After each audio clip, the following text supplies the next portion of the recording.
बिस्मिल्लाहिर्रहमानिर्रहीम। 13वीं सदी के अवाखिर में सल्जुकी हुकूमत ख़त्म हुई और अनातोलिया मुख्तलिफ छोटी छोटी रियासतों में तकसीम हो गया। इनमें से एक सिगवत की रियासत थी, जहाँ इसी नाम का एक कबीला रिहाइश पजीर था। उस रियासत का बानी और कबीले का सरदार अर्तुगरुल था। सन 1281 में अर्तुगरुल के इंतकाल के बाद उसके साहबजादे उस्मान अव्वल को सरदार बना दिया गया। यही उस्मान अव्वल सल्तनत उस्मानिया का बानी था। अर्तुगरुल गाजी अपने फर्जंद उस्मान को हर लिहाज से पुख्ता और कामिल बनाना चाहता था, इसलिए उसकी जिस्मानी तरबियत के लिए तरगूत अल्प, अब्दुर्रहमान गाजी, आकचा कोजा और कनौर अल्प जैसे अजीम जंगजुओं को जिम्मेदारियां सौंपी और रूहानी तरबियत के लिए शेख अदाबाली से दरख्वास्त की। उस्मान बड़ा बहादुर और अक्लमंद हुक्मरान था। रियाया के साथ अदल और इंसाफ करता था। उसकी ज़िंदगी सादा थी और उसने कभी दौलत जमा नहीं की। माले गनीमत को यतीमों और गरीबों का हिस्सा निकालने के बाद सिपाहियों में तकसीम कर देता था। वो फ़याज़, रहमदिल और मेहमान नवाज था और उसकी इन्हीं खूबियों की वजह से तुर्क आज भी उसका नाम इज्जत से लेते हैं।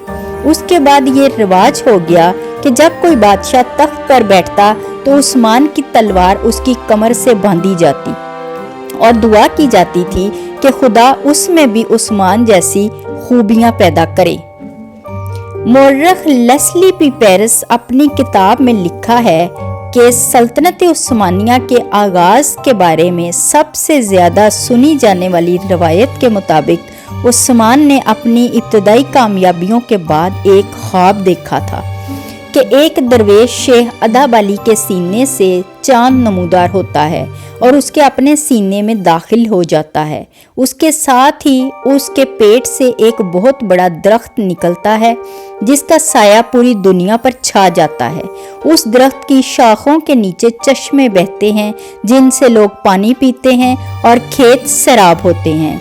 उस्मान ने जब शेख अदाबाली से ताबीर पूछी तो उन्होंने कहा कि खुदा ने उस्मान और उसकी औलाद को दुनिया की हुक्मरानी के लिए चुन लिया है और उन्होंने कहा कि उनके सीने से निकलकर उस्मान के सीने में दाखिल होने वाला चांद उनकी बेटी है और जो इस ख्वाब के बाद उस्मान की अहलिया बन गई।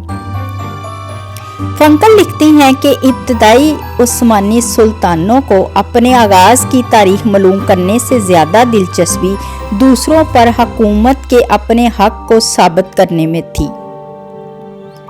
वो मज़ीद लिखती हैं कि उस ख्वाब की कहानी के हक में दस्तावेजी सबूत भी तारीख में मिलता है और वो ये है कि सल्तनत उस्मानिया के इब्तदाई दौर की ज़मीनों के जो कागज़ात हैं उनसे अंदाज़ा होता है कि उस्मान के दौर में अदाबाली नामी बुजुर्ग मौजूद थे और इस बात की भी कुछ शहादत है कि उनकी बेटी उस्मान की 2 बीवियों में से एक थी।